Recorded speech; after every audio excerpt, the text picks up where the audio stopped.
The question to some degree is, how do you help someone that's lost? And the answer to that is, if they aren't willing to not be lost, you cannot help them. And I would also say that as a clinician. You see, it's a statement that's informed, I would say, by my mythological knowledge, but also by straight clinical wisdom, not mine particularly. I mean, one of the things that Carl Rogers pointed out was that there were necessary preconditions for entering into a therapeutic relationship. And that would be really any relationship where the mutual flourishing of the two people involved was the paramount goal. And one of the preconditions was that both people had to want that to happen. And Rogers believed he didn't know how to get the horse to drink once you had brought it to the water. And I've thought about that a lot, because when people are really lost, sometimes they're so lost that they can't be found. And I think the only thing that you can do in a situation like that is get your life together and manifest the reality of an alternative mode of being. That's what you've got. And so that's the only way I know of to solve an intractable problem. There's a statement in the New Testament that's really vicious. In fact, there's a number of them, but this is a particularly vicious one. And that is, don't cast pearls before swine. And what that means is, if you're trying to help and it doesn't work, then stop helping. It's not helping, right? It may be just wasting your time. It might be making things worse. Now, if you're offering something and it's not taken, then perhaps you should be offering it somewhere else.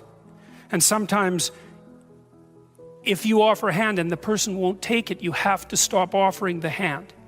And then what you do is you go off and you have your life.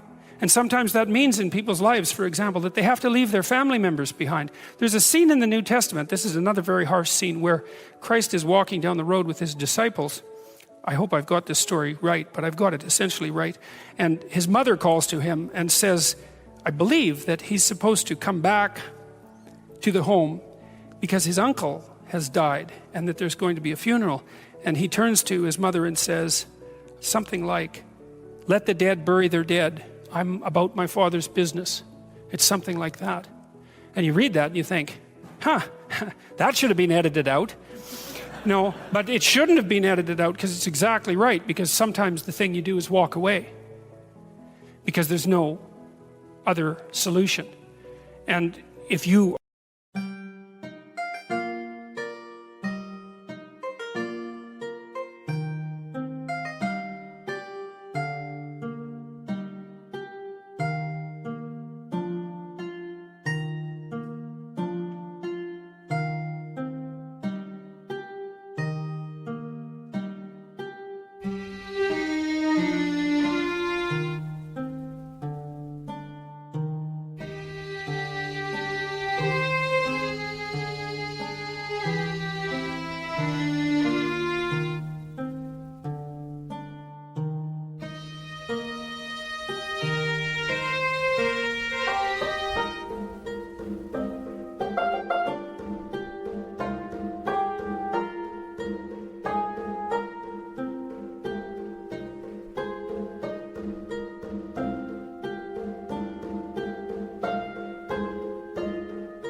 are trapped in pathological relationships and you see no way out of them. If someone who is sinking has their hands around your neck and is pulling you down, you're not obligated to drown with them.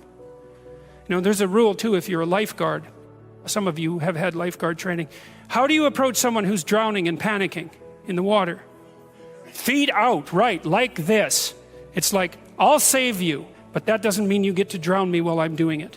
And if it's you drown or both of us drown, it's you drown. And that's wisdom. That's not cruelty, right? So, yeah.